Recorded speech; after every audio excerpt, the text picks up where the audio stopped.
जय बाळूमामा. ह्या बघा आमच्या लाडूबाई कशा शेतात काम करतात.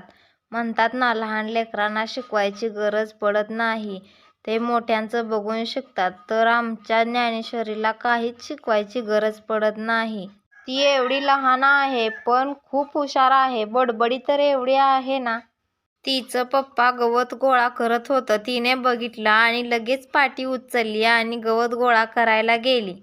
मला तर एवढं कौतुक वाटतं ना. आताची लेकरं किती हुशार आहेत. त्यांच्या वयात आपल्याला नीट शेंबूड पुसायचा कळत नव्हता आणि आताच्या लेकरांना शिकवायची काहीच गरज पडत नाही.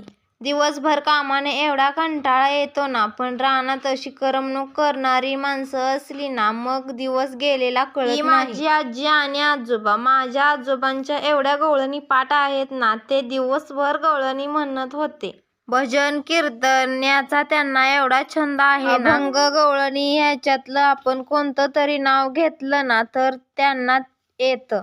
त्यांनी मला एवढा जीव लावलाय ना. घरात सगळ्यात नातवंडात मोठी मीच आणि त्यांना लेक नाही, म्हणून त्यांनी मला खूप जीव लावलाय. माझं काही पण काम असलं ना तर ते मला मदत करू लागतात. त्यांना म्हटलं ना थोडं बसा, दमला असताल तर बसत नाहीत. मला म्हणतात घेऊया एवढं उरकून बसून, तुला तर कोण करू लागणार. माझ्यासाठी आधी आजी आजोबा आणि नंतर आई वडील ह्यांची जागा कोणीच घेऊ शकत नाही. आमचा डॉन तर असल्या उन्हात कपडे काढून फिरतोय. मग दुपारी घरी आलो आणि पटपट आवरलं. आम्हाला जायचं होतं दवाखान्यात. काय करणार, आमच्या वाऱ्या चालू आहेत. घरातून रानात, रानातून घरी आणि घरनं दवाखान्यात दाढेसाठी. मग जाताना ज्ञानेश्वरीच्या आजीला आणि आजोबाला बोलावलं होतं. तिथे ज्ञानेश्वरी गप्प बसत नाही आणि मला पण आधार वाटतो म्हणून. दुसरं काय, इंजेक्शनाची भीती वाटते. आजीला आणि बाबाला बघितलं का आमच्या गाडीवरून उतरून पळायला लागली. एवढी नाटके करते ना. तिला असं फिरायला खूप आवडतं. माझे आई वडील आता मलाच विसरलेत.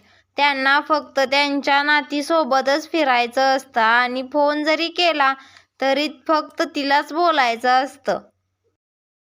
मग पोहोचलो दवाखान्यात. लहानपणी चॉकलेट खाल्लेल्याचा परिणाम दाढ किडले आहे तर त्यालाच कॅप टाकायची आहे. तर भेटू उद्याच्या ब्लॉगमध्ये. लाईक आणि सबस्क्राईब करून घ्या.